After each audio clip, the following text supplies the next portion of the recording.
নারী শিক্ষার জন্য যে ত্যাগ তিনি করেছেন তাতে ধন্যবাদ তিনি পেতেই পারেন। জীবনে বিয়ে করেননি ৭৭ বছর বয়সী কুমারী রেখা রানী ওঝা। আমি বিয়ে করি নাই স্বইচ্ছায়। বাবা আমাকে বিয়ে দিতে চাইছে, আমি বিয়ে করি নাই।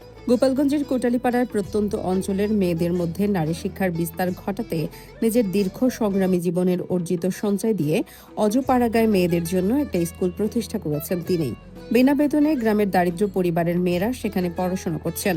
সারা জীবনের অর্থ দিয়ে এই নারী জাতির উন্নতির জন্য এই স্কুলটি প্রতিষ্ঠা করছি নিজ হাতে। মৃত বয়সে ঘরহীন রেখার এখন কাটে নিজের প্রতিষ্ঠিত স্কুলে।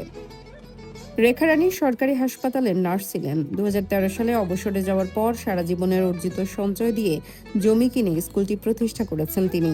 স্কুলটি যেন তার সন্তান, সেভাবেই খুব যত্ন করে সাজিয়ে গুছিয়ে রেখেছেন। সে একজন স্টাফ নার্স ছিল, তার জীবনের সমস্ত সঞ্চয় দিয়ে সেই স্কুলটা দাঁড় করাইছে।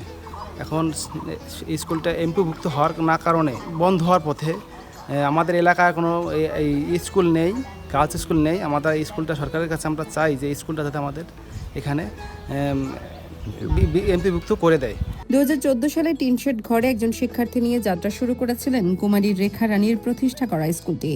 সরকারি অর্থায়নে একতলা বিশিষ্ট একটি ভবনও হয়েছে।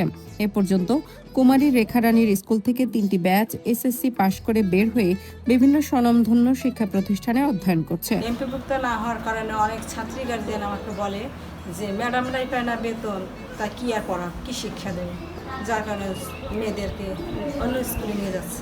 1948 সালে গোপালগঞ্জ প্রত্যন্ত অঞ্চল কোটালীপাড়া উপজেলার কলাবাড়ি ইউনিয়নের বড়ুয়া গ্রামে এক দারিদ্র পরিবারে রেখা রানীর জন্ম।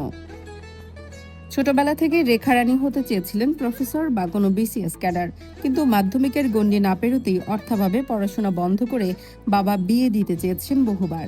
তবে রেখা রানী ওঝা ছিলেন নাসরবান্দা। স্বপ্ন পূরণ করতে কখনো বাড়ি থেকে পালিয়ে কোনো আত্মীয়ের বাড়িতে আশ্রয় নিয়ে, আবার কখনো কোনো আত্মীয়ের সহায়তায় রেখা পড়াশোনা চালিয়ে গেছেন। কিন্তু একটা সময় বাস্তবতার কারণে থেমে যেতে হয় রেখা রানীকে। ঢাকা নার্সিং ইনস্টিটিউট থেকে পড়াশোনা করে নার্সিংকে পেশা হিসেবে বেছে নেন তিনি। কর্মজীবনে অসংখ্য মানুষের সেবা করেছেন রেখা রানী, কাজ করেছেন বিভিন্ন হাসপাতালে। আমি আমার বাবার টাকায় লেখাপড়া করিনি।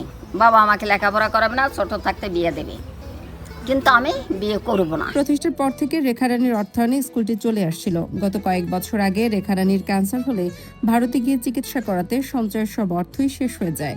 এরপর থেকে স্কুলের ব্যয়ভার বহন করা রেখা রানীর জন্য দুষ্কর হয়ে পড়ছে। একদিকে অর্থভাব, অন্যদিকে বয়স, সবকিছু মিলিয়ে বেশ হতাশ কুমারী রেখা রানী। সন্তানের মতো গড়ে তোলা স্কুলের হাল মৃত্যুর পর কেউ একজন ধরবেন, এমনটাই প্রত্যাশা তার। তবে মৃত্যুর আগে স্কুলটি এমপিওভুক্ত দেখতে চান তিনি। আমার একটাই দাবি প্রধানমন্ত্রীর কাছে, যে আমি নারী জাতির উন্নতি হিসেবে যে কাজটা করেছি, আমার জীবনের যথা সর্বস্ব দিয়ে উনি সেখানে হস্তক্ষেপ করবেন।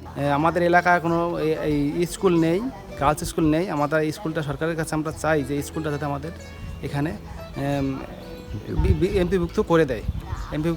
আমাদের এলাকার মেয়ে ছেলে সবাই আমরা উপকৃত হব।